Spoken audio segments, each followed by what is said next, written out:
Previously on the adventures of the Better Duck 10. The crew set out to get through Sector 1 and strengthen their ship. They fought invaders who teleported aboard, visited stores and traded scrap, followed their orders to destroy every enemy they encounter and harvest the spare parts, acquired new skills operating this unfamiliar ship, until they finally got to see the other sectors their quest has before them. They chose to jump to an area of Sector 2 that has been overrun by pirates.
The crew have arrived in a pirate-controlled sector, where they hope to evade the pursuing rebels by hiding in the chaos. But trouble is to be expected. Fortunately, weapons operator Chov's skills have improved. He will be able to fire 10% faster from now on. The first jump gives a choice between two beacons advertising themselves as trading posts. Ness picks one. Upon arrival, the crew find that the merchant is a transport ship with a fighter escort. The charge laser picked up in the last sector is sold and a heavy laser is bought. It will do double the damage of the Duck's single lasers, so the superfluous one is also sold. A Zoltan and a Rockman are available for hire. The crew decide to hire the Zoltan.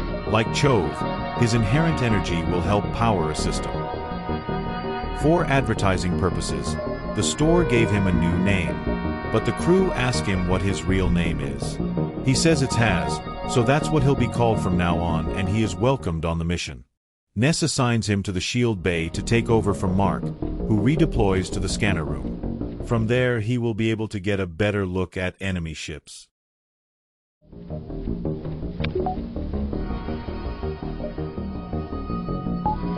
Long-range scanners reveal ships at each of the next beacons. Ness chooses to go to the outskirts of the sector. Once there, the scanners pick up an unmanned rebel scout. It will need to be turned into scrap. Chov targets all 4 lasers on the drone control, because that is the enemy's most dangerous weapon. He fires the heavy laser last, after the enemy shields are down. The first salvo destroys the enemy's drone control, but not before the drone took out the Better Duck's oxygen room. Mark goes to repair it. After taking out the enemy shields, Chov fires a broadside and destroys the rebel scout on the 3rd volley. The salvageable scrap includes a fuel cell and a drone part. The rest of the crew join Mark in repairing the oxygen as quickly as possible, then return to their stations. It's time for the next jump. Ness navigates to a nearby beacon broadcasting a distress signal. It's a pirate ship, and the distress beacon was a trap. A rockman teleports into the shield room and attacks Hazz. Mark and Buck leave their stations to assist while Chove targets the enemy weapons bay, but not before one of their missiles is fired towards the duck.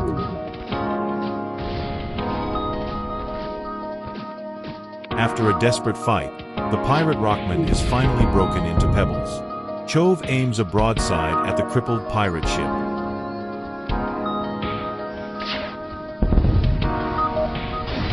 Mark and Hazz both head to the medical bay to get patched up. The remaining crew salvage some fuel and a drone part.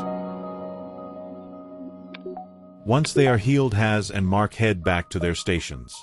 Ness plots a course to another beacon where scanners indicate a ship and a star, dangerously close. The ship proves to be pirates with a Zoltan shield deployed. It will need to be broken through before they'll sustain any hull damage. They also have a missile, against which the duck has no defenses.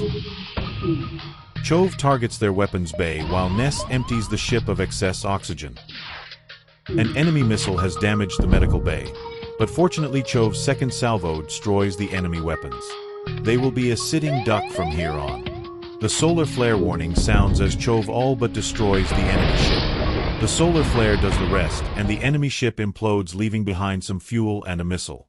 The solar flare has also started a fire in the engine room, and Mark goes to help Buck put it out. Mark, Buck and Chove repair the medical bay while Ness prepares to jump before the next solar flare.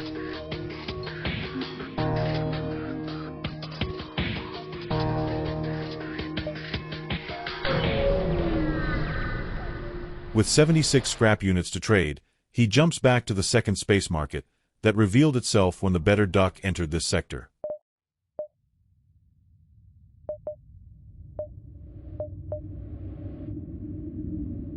The store offers a drone system, but the better duck doesn't have enough scrap for it. There's nothing particularly to sell, but there are two crew offering themselves for hire, a rockman and a mantis. The rockman gets hired, and when asked his rock name, he reveals that his good friends call him Chink.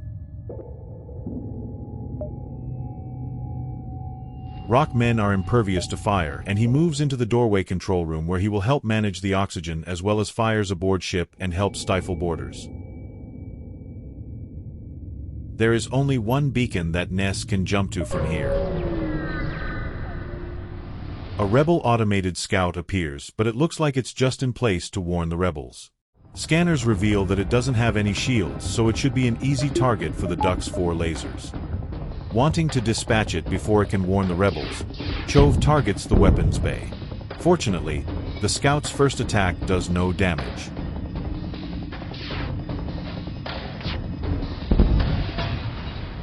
The better duck's second volley destroys it completely.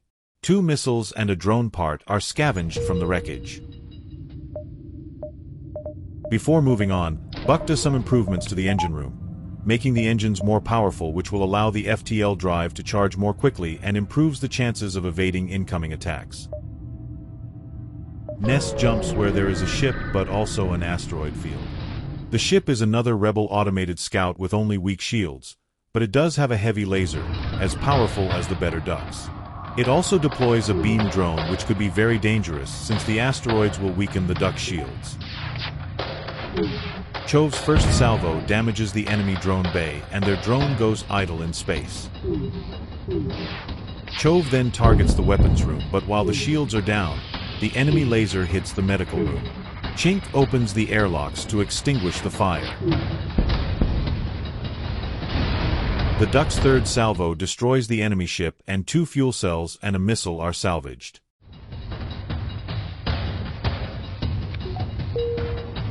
Chink, Mark and Hazz head to the medical bay to repair it, but this causes the shields to drop since Hazz's Zoltan body was partially powering them. Fortunately, they come back online in time to avoid damage from the asteroid field.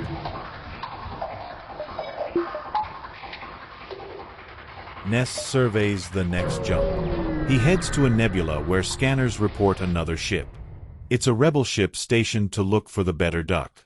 The duck chooses to attack rather than remain concealed in the nebula. Chove targets the weapons bay and hopes to disable it before the rebels can fire their missile.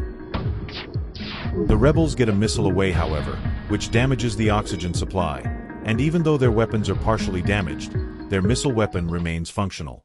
With that last volley, Chove has further increased his mastery of the duck's weapons. He will be able to fire them 20% faster from now on and manages to disable the enemy weapons completely. While Chink and Mark repair the oxygen, Chove targets the enemy shield bay.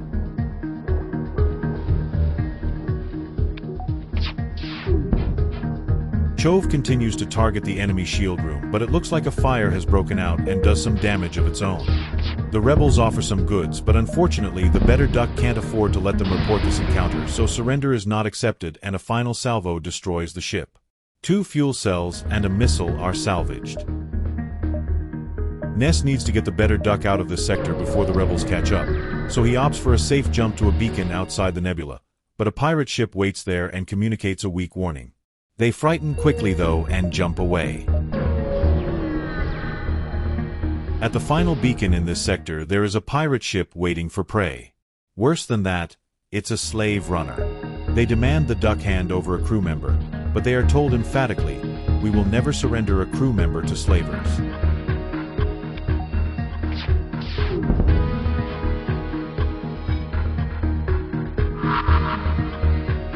The first volley partially disables the enemy weapons.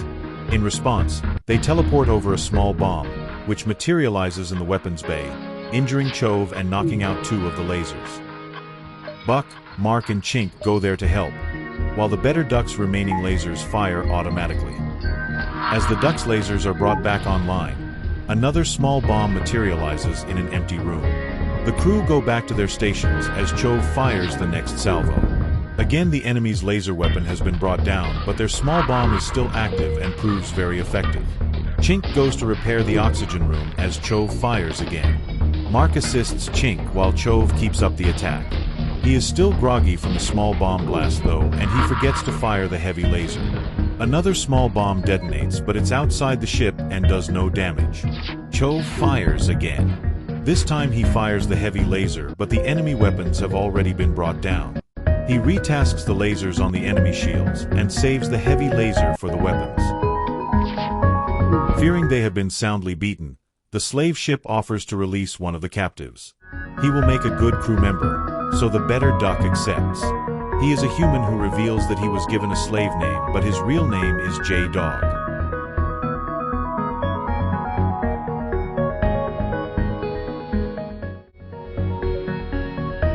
He makes his way to join Chove in the weapons room, and Ness navigates to the exit beacon of this sector.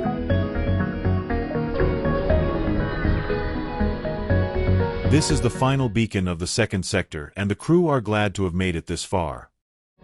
An automated rebel scout is discovered attacking a refueling outpost.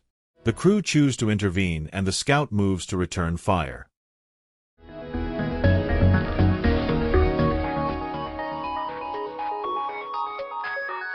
Chove targets the enemy weapons, disabling them in one volley.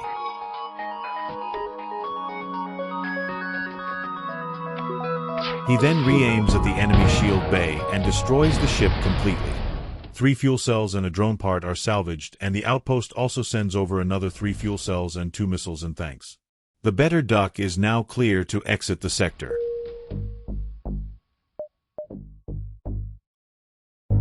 From the exit beacon, Ness can jump either to NG-controlled space or a rebel-controlled sector.